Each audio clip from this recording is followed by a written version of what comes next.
What's good, ladies and gentlemen? I'm going to attempt to explain conditional morality in less than 8 minutes. So let's go. So recently, within the past couple of weeks, there was a video making the rounds on that website LiveLeaks, and what it consisted of was a Me-28 Havoc attack helicopter in Aleppo, Syria.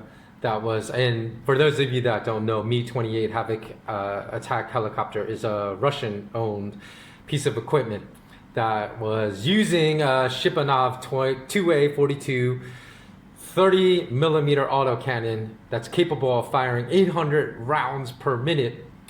And they fired on a group of 10 Syrian civilians, some of who were armed, some of whom were considered to be insurgents. So I do want to point that out.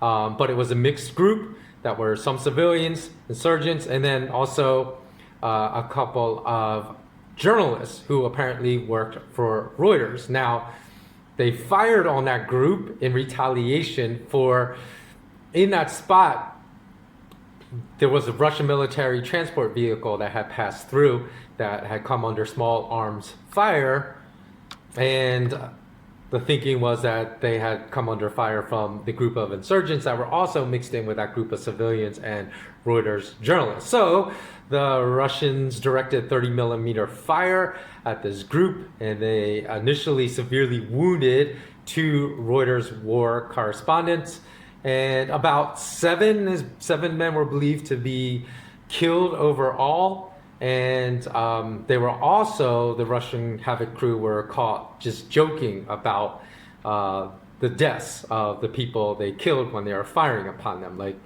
And so what followed then was there's a van that was called in to help the downed journalists.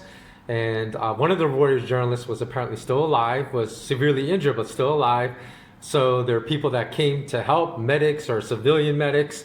And then on the way to assisting these people, these civilians that were severely injured by these Russians, then the Russian Havoc helicopters fired upon the van as it made its way to the scene. And then they laid down more 30 millimeter fire when it arrived at the scene, killing the civilian driver and then killing the one surviving Reuters journalist that was still alive, and also severely wounding the driver's two children. Two children that had nothing to do with the incident, were totally innocent civilians just trying to help the journalist that had been severely wounded.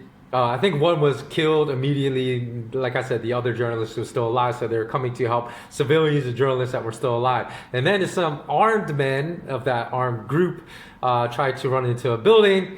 The Russian Me-28 Havoc helicopter fired a few Hellfire missiles into the building, killing some more people. We don't know if there are more innocent civilians inside that were killed. And basically, this was all recorded by an American journalist that leaked this video to the press, and actually gained the video. He didn't record it. It was recorded by someone on the ground, like another Syrian, and then it was given to the American journalist, who was then captured by the Russians and is now languishing in some prison. So what's your reaction to this story? Should those Russian soldiers be arrested for war crimes? Or is the murder of innocent civilians? Because we all know innocent civilians get murdered all the time. Thousands of innocent civilians, according to these independent research organizations that actually go on the ground and interview people to collect their data, so they have far more accurate data than the US military. Say thousands of innocent civilians were killed in Obama's drone strikes. So should not those Russian soldiers be totally, there's like complete negative reaction saying these Russian soldiers should be arrested for war crimes, especially since they were joking about the deaths when they murdered these Syrian civilians and journalists. Or, as we've all been kind of brainwashed to think, should it be acceptable collateral damage? Because we all know that innocent civilians die all the time. So why should this, just because it's on film, should this Russian crew because they were joking and laughing about it while killing these civilians. Is that any worse than actually not joking about it? Just killing people, because you're still murdering innocent people, right? And what about the American journalist that was arrested by the Russians because they were trying to prevent this from being leaked to the press? Is he a hero in your mind? So answer, please take 10 seconds. I'm going to pause for 10 seconds and ask, what do you think? Did those Russians commit war crimes, number one? And should the American military go in and break that U.S. journalist out? Is he a hero? Okay. Have you answered these questions in your mind? Good. Because what I just told you was the exact same thing. Some of you probably figured it out. This actually did not happen. But it's the exact story for which Julian Assange, who leaked the video of AH-64 Apache helicopters in Baghdad, firing upon Reuters, mixed group of Reuters journalists, Iraqi insurgents and Iraqi civilians that came to rescue, try to take the wounded journalist to the hospital. I just explained the exact scenario. So that's what Julian Assange is being railroaded for, being called a villain and a traitor to the United States. And that's what no person in that crew, the Apache crew, were ever arrested for. So are you guilty? Where you, a Westerner, said, oh, by far they should do that, but you think that there's nothing wrong with the U.S. military crew never being arrested for war crimes. You think that Julian Assange should be in prison right now because that is the repugnant ignorance of conditional morality.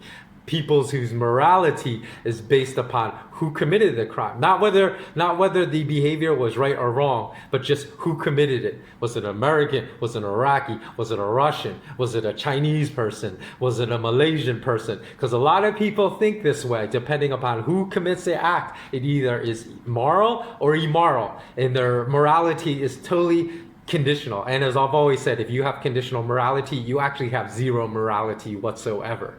Because morality is immutable. It should not depend upon the person, the institution, the nationality, the religion, the race of the people committing it. You should judge it equally moral or equally immoral regardless of who is committing it.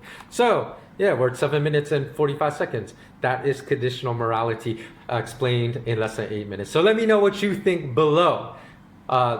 Was that an effective example to explain the repugnant ignorance of those that practice conditional morality? Because none of us should ever practice conditional morality. Please comment below. Let me know what you think of that example. And let me know whether you agree with me, whether or not it is repugnant for morality to be applied conditionally, as so many of us do today. Okay, thanks so much for watching. Stay strong and bless up.